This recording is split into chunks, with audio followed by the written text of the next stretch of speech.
আম্মা জান আয়েশা রাদিয়াল্লাহু তাআলা আনহা হতে বর্ণিত, তিনি বলেছেন, কোন একটা সময় একজন মহিলা আমার কাছে আসলো, তার সঙ্গে ছিল দুইজন বাচ্চা, তার সঙ্গে ছিল দুইজন কন্যা সন্তান।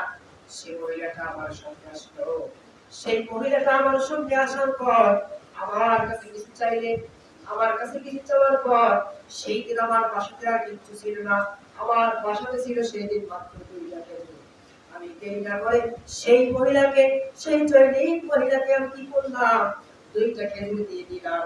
আমি লক্ষ্য করলাম, আমি তাকালাম, এই মহিলাটা তার 2টা সন্তানকে নিজে না খাইয়া, সবার মাঝে ক্ষুধা আছে, কিন্তু মা দেখেন একবার দয়া সে কিভাবে প্রকাশন করতেছে।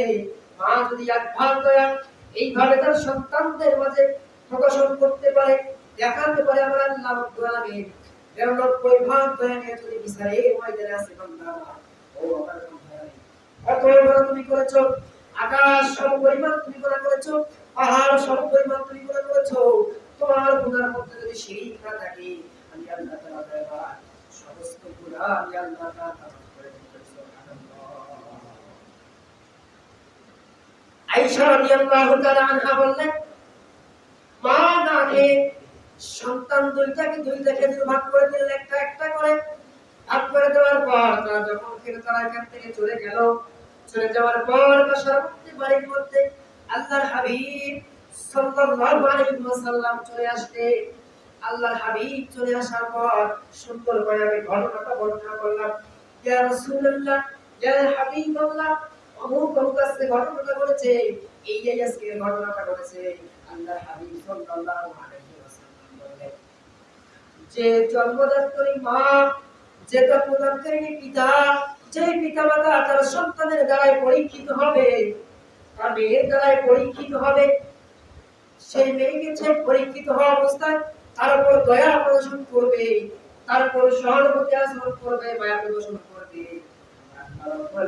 সেই কন্যার প্রতি মায়াশীল হওয়ার কারণে, দয়াশীল হওয়ার কারণে, সুন্দর আচরণ প্রদর্শন করার কারণে আল্লাহ তাআলা তার পিতামাতা যখন জাহান্নামের দিকে চলে যাবে, তার সন্তান হয়ে যাবে জাহান্নামের মধ্যে অন্তরায় মানে দেয়া হয়ে যাবে। সুবহানাল্লাহ।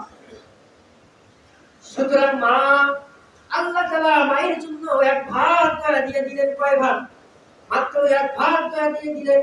মা 1 ভাগ দয়া দিয়ে তার সন্তানদেরকে দয়া দেখায়, আর যে আল্লাহ তাআলা 99টা ভাগ দয়া তোমাদের মাঝে, আমাদের মাঝে যখন দেখাবে, সুতরাং আল্লাহ বললেন, বান্দারা আমার, লা তাকনাতু মির রাহমাতিল্লাহ, তোমরা আমার রহমত হইতে নিরাশ হইও না।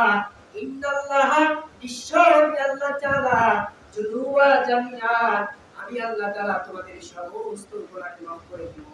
সুতরাং বান্দারা নিরাশ হওয়ার